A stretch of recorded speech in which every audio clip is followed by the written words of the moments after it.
Hey y'all, how you doing? It's your girl RB, that stands for Rose Basemera, and as you've seen in the title, we are going to look at geography now, Denmark. But yeah, we're going to check out geography now, Denmark. So without further ado, let's just jump straight into the video. Actually, I just know people from Denmark called Danish. Oh, it's the language they speak Danish. I know it's in Europe. Basically, I don't even know what the capital is. So I've heard of the country, yes, but I'm not so knowledgeable about it. So right now, I need to upgrade my knowledge so I know something little about each and every country in this world. So join me on my journey. Let's go. Remember in the Angola episode I mentioned how I went to Denmark one time and bought a sandwich that was $21? Well, this was that sandwich, and my reaction was like, $21? Oh, this better be the best sandwich I've ever had in my life. I didn't watch the Angola. You got lucky. It's time to learn geography now. Hey everybody, I'm your host Barbie. Legos, Vikings, and Roll med fløjl. We got a lot to cover, so let's jump in. Let's go.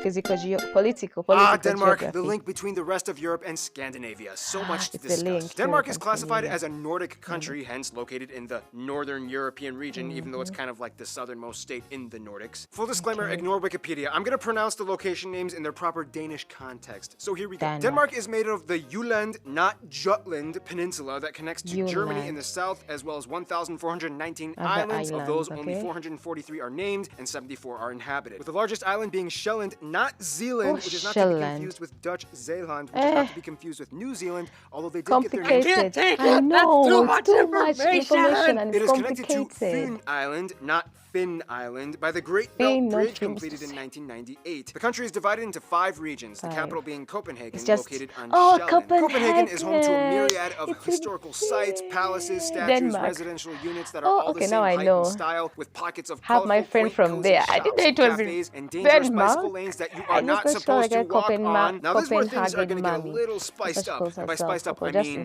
freezing cold and covered in whale blubber. Denmark, for those of you who didn't know, is a kingdom, one of the last surviving ones in Europe, and is currently under the headship of chain-smoking Queen Margaret II. These still fall under Danish sovereignty and make up the massive Greenland island and the little Faroe Islands. Both of these places are radically different from mainland Denmark. For one, Greenland is primarily inhabited by native Inuit tribal peoples that live on the island and is 80% covered in ice year-round. The Faroe Islands are a conglomeration of 20-ish mystical, cloudy, windy islands that have this crazy-looking lake that looks like it's about to spill over the cliffs into the ocean. These two areas have their own self-governing home rule, otherwise only depending on Denmark for military, justice, currency, and foreign affairs. Otherwise, I mean, that's pretty much it. I mean, historically, they did try to kind of create an empire by colonizing parts of the Caribbean, Ghana, India, and then in the Nicobar Islands in the Indian Ocean, but they kind of ran out of money and ended up selling everything to other countries. Too bad. It would be awesome to see people in the Indian Ocean speaking Danish.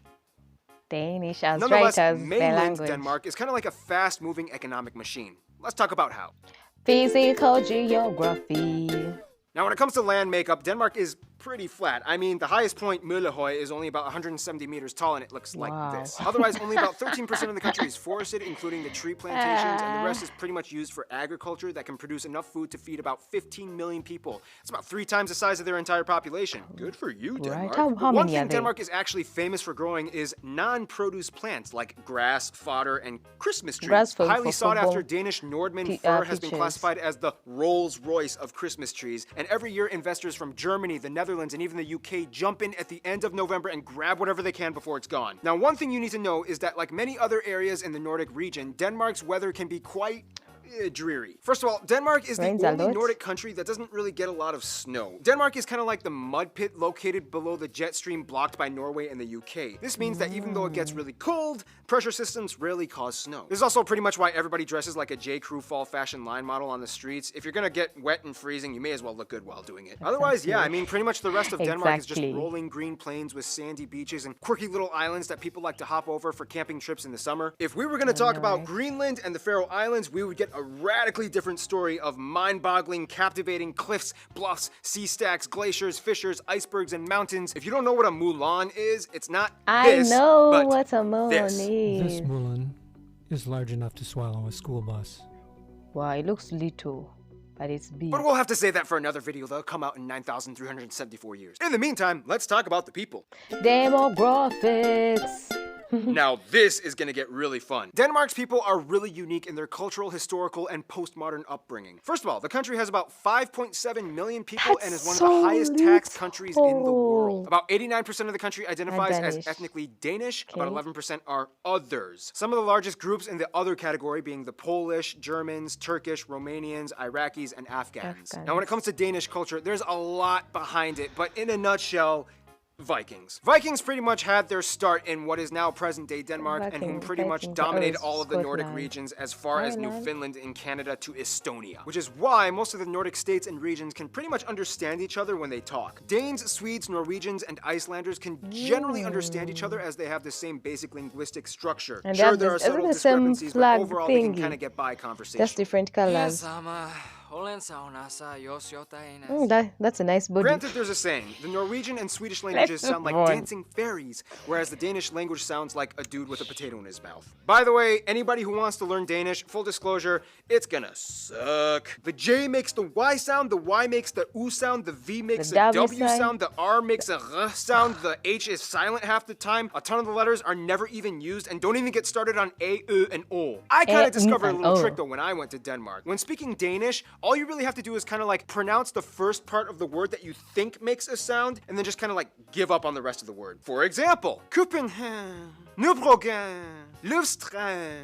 I'm literally just listing names of places in Copenhagen that I've been to. Honestly though, you really won't have much of a problem getting around if you speak English. Over 80% of the entire country, mostly the younger generation, speaks proficient English to the point where they don't even need subtitles when watching American TV shows and movies. Also, keep in mind, Greenland has its own language that is completely unintelligible as it's an Inuit language closer to the indigenous Inuktitut and Yupik languages found in Canada and Alaska. And Faroese is pretty hard for most Danish people to grasp as it actually has more words rooted in the ancient Norse language and it's actually more intelligible to Icelandic. Back to culture though, Denmark has definitely left its mark, whether it's notable figures like author Hans Christian Andersen, philosopher Søren Kierkegaard, or whether... That's actually how you pronounce his name. Wow. It's not Soren Kierkegaard. It's...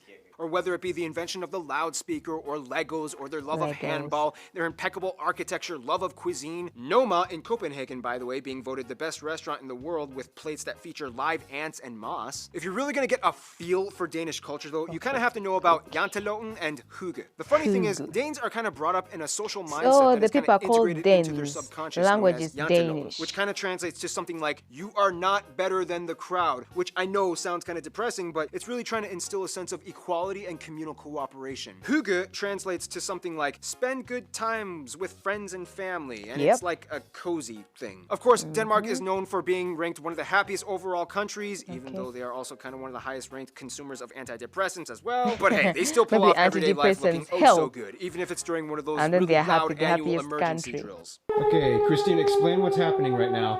Denmark is testing the sirens for warfare. Yeah, when we're being attacked by the Germans again. I'm scared. I'm really scared right now. Let's run to the security basement.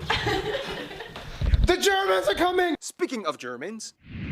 Demography, friend zone. Now, we all know that one person we're all kind of jealous of because they're kind of rich, well-adjusted, and have a ton of friends, and they're like kind of good-looking.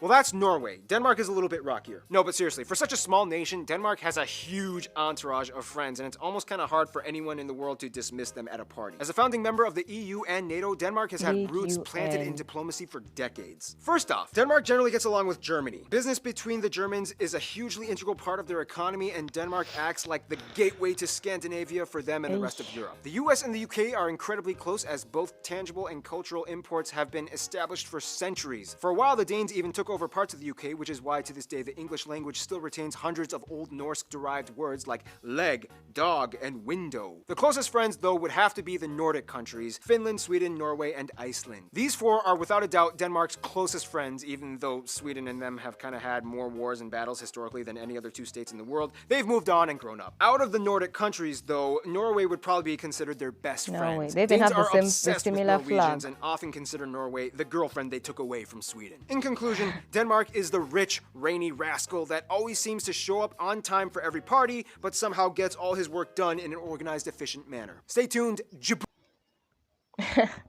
Denmark is that rich guy that stole Sweden's girlfriend. Because he's rich, gets his things done in time. He doesn't have a very big family, like what, 5 million people? That's little. That's little. Jeez, thank you very much for watching. I'm your girl Rose Basemera. Don't forget to like, comment, share, and subscribe. I know Copenhagen. I know Copenhagen. The Danish dance. I think that's what people are called that are from Denmark. Anyway, thank you very much for watching. I'm your girl Rose Basemera. Don't forget to like, comment, share, and subscribe. Bye.